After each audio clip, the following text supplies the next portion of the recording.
thing about the work I do with intuition. It's that we are the inner authority. We are the oracle. We are the power.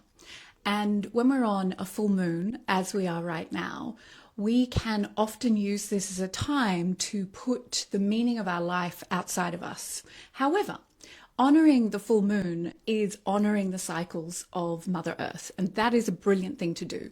We are cyclical, particularly women. Our bodies are cyclical. We move in seasons, the planet moves in seasons, and full moons are beautiful cycles to honor. Do we want to become obsessed with other people's interpretation of where the planets are, what it all means for our star sign? No, because that is limiting us to a label that ultimately we are all here to transcend. So even if I'm born under a Scorpio sun, depending on which system I'm following of astrology, that does not mean that I am limited to whatever is prescriptive for that star sign, the qualities, the personality type, the energy.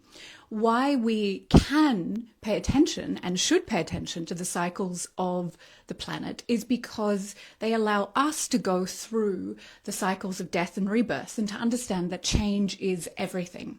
So in this energy of the full moon, even though I say you are not limited to your star sign, you are not limited to any of the ideas of what a full moon represents, it is also a beautiful way for us to honor the cycles that are changing, the energy that is moving through us, and to recognize that we do not stay the same, nor do we want to stay the same.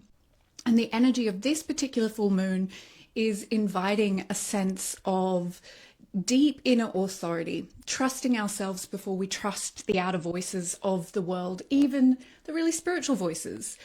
Check in with yourself. What does this full moon energy mean for me? Not because I'm a Scorpio or a Libra or a Taurian, but from within the ground of my own being, what is the medicine, the offer of this full moon at this phase of my life, wherever I am right now, whatever it is I'm creating?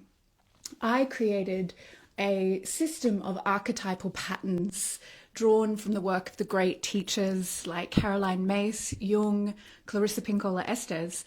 And this system of 13 sacred feminine archetypes is a beautiful way for us to map our internal seasons, our cycles, what we're intuitively feeling, and giving us a language for that. So in this energy of the full moon, that definitely has me shook. There is a lot of power in it. I am feeling very much the power of the priestess. So I want to explain a little bit about how I understand the priestess. She is the bridge between the mundane and the divine. She is the one who anchors the holy and the sacred into the everyday. She isn't trying to make a performance of her spirituality. She isn't dressing it up in a certain kind of way. She is self-defining. So the priestess is not linked to one culture. It's not linked to one place in the earth. It is an archetype within us, an aspect of the sacred feminine that we all carry. And right now on this full moon, the priestess is definitely calling my name. And that is because I can feel that sense of complete inner authority, for me to be my own sacred leader, for me to trust my own intuitive knowing, even when it goes against what others might be saying. And so as we are in this energy of full moon, listen to the teachers, sure, but ultimately come back to the truth that you are the highest authority of your own lived experience. Your soul is communicating with you directly all of the time. And the priestess is not waiting for permission from someone else's intuition to know how to lead and live her life. So I invite you to check in with your inner priestess, these qualities of bringing the holy into the mundane. There's no special conditions. You don't have to have a particular kind of outfit. You don't have to have a particular kind of job. She is not about those external labels or identifiers. She is a woman in direct connection to her own holy and sacred power, and she offers that forward as medicine to the world. So if you are identifying with the energy of the priestess as I am this full moon, her invitation is to radically back herself, radically back yourself. Don't wait for anybody else. The idea that intuition should come from someone else is a falsehood.